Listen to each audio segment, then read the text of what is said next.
7h-10h sur Radio Courtoisie, suivez la ligne droite. Bonjour Éric Doutrebent. Alors, ce matin, on va parler forcément de la start-up chinoise DeepSeek, puisqu'on en a déjà un peu parlé à notre antenne, mais ça continue de secouer la presse, notamment la presse de la finance. Cette start-up a semé la panique lundi sur la bourse américaine et européenne. Qu'est-ce qu'il s'est passé exactement avec DeepSeek ?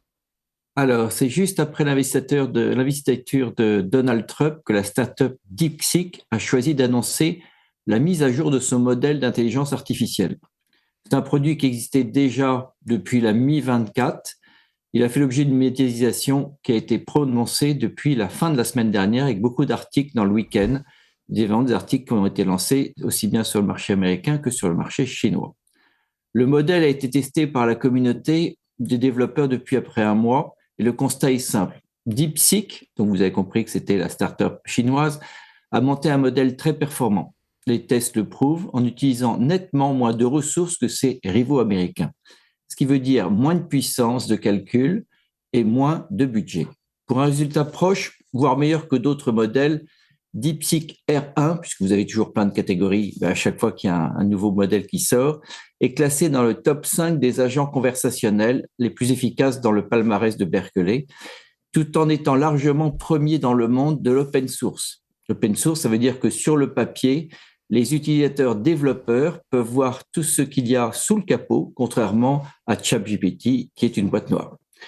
Mais ce qui chiffonne les financiers de Wall Street, et évidemment aussi en Europe et dans le monde, c'est qu'on puisse créer un grand modèle de langage plus un agent conversationnel avec des moyens limités, voire sans pouvoir accéder aux dernières innovations de NVIDIA.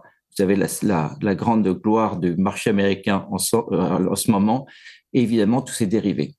Un coût de 5 millions de dollars a été avancé, donc par DeepSeek, 5 millions de dollars qui est à comparer avec évidemment des chiffres qui sont nettement plus élevés. Et évidemment, le 5 millions de dollars, c'est peut-être un chiffre qui est sous-estimé, mais aujourd'hui, c'est quand même très important de voir les différences. Actuellement, il est accepté que les géants de la technologie, évidemment surtout américaines, dépensent des centaines de milliards pour l'IA, parce que c'est la promesse de revenus futurs qui est encore plus impressionnant. Donc, si un acteur, comme un acteur chinois, peut arriver un jour, du jour au lendemain, avec des solutions 20 fois moins onéreuses et quasiment aussi efficaces, le modèle est quand même peut-être un peu frelaté. Cette question qui a semé la panique, alors la panique, il faut toujours relativiser, la panique sur le marché américain, en réalité, c'est surtout les sociétés impliquées dans l'IA, surtout aux États-Unis, qui en ont fait les frais. Alors évidemment, ça a touché des sociétés comme Marvell Technologies, Broadcom, Nvidia, qui est la star, TSMC, qui est un fondeur, ou ASMI, qui est aussi qui fait des graphismes, mais aussi des sociétés françaises, mais qui sont quand même des sociétés très, très internationales, comme Schneider Electric, qui avait beaucoup monté, qui a baissé de près de 10% et qui a continué de baisser hier sur le marché. Donc, vous voyez, une petite tempête sur les marchés américains et européens sur ce secteur, mais il faut ne pas oublier que ça avait énormément monté. Et alors, est-ce que c'est vraiment une innovation de rupture ? Quelles seront les conséquences, Éric Doutrebent ? Alors, notre compréhension chez Tiepolo du sujet est que DeepSeek opère sur un modèle proche de JapGPT associé aux avantages d'autres modèles comme le français Mistral. On en parlera sûrement dans les prochaines semaines, prochains mois, puisqu'il y a un projet d'introduction en bourse de Mistral.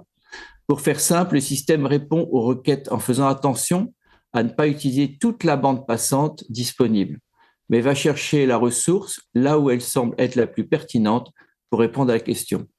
Le résultat, c'est une réponse aux requêtes qui va être moins gourmande à capacité de calcul, donc évidemment qui va coûter moins d'argent, pour un résultat largement acceptable. DeepSeek souffre de quelques lacunes. D'abord, c'est son origine chinoise. Vous savez que le monde aujourd'hui technologique est quand même assez dominé par le marché américain. Et notamment, quand la discussion dérive sur des aspects politiques, donc essayer de faire ça sur la politique chinoise, et bien essayer de le faire aussi sur le marché américain avec JapGPT, vous aurez des surprises en utilisant l'IA pour des sujets comme ça politiques. Mais il y a aussi d'autres zones d'ombre, des aspects de sécurité. Est-ce que c'est vraiment une vraie open source ? Est-ce que le langage est encore limité souvent à l'anglais et au chinois ? Dans tous les cas, les investissements donc sur l'IA continuent d'être soutenus dans des capacités de calcul. Meta a annoncé 65 milliards, je parle de milliards, 65 milliards hier pour 2025 d'investissement, après 40 milliards annoncés en 2024. Donc, on annonce à peu près 500 milliards d'investissements sur les 4 prochaines années aux États-Unis, qui ont été annoncés la semaine dernière. Évidemment, TSMC, qui est le fondeur de Taïwan, et bien encore augmenter ses projections d'investissement. Donc, c'est encore trop tôt pour tirer une conclusion, mais ce qui est sûr, c'est que le lancement de DeepSeek R1 rappelle qu'il n'existe pas de rempart parmi les grands modèles de l'IA générative. Et n'oubliez pas que l'IA générative, c'est vraiment ce qui occupe beaucoup d'investisseurs et aussi beaucoup de sociétés aujourd'hui dans le monde dans lequel on est. Merci beaucoup, Éric Doutrebente, pour cet éclairage financier. On vous retrouve la semaine prochaine, même jour, même heure.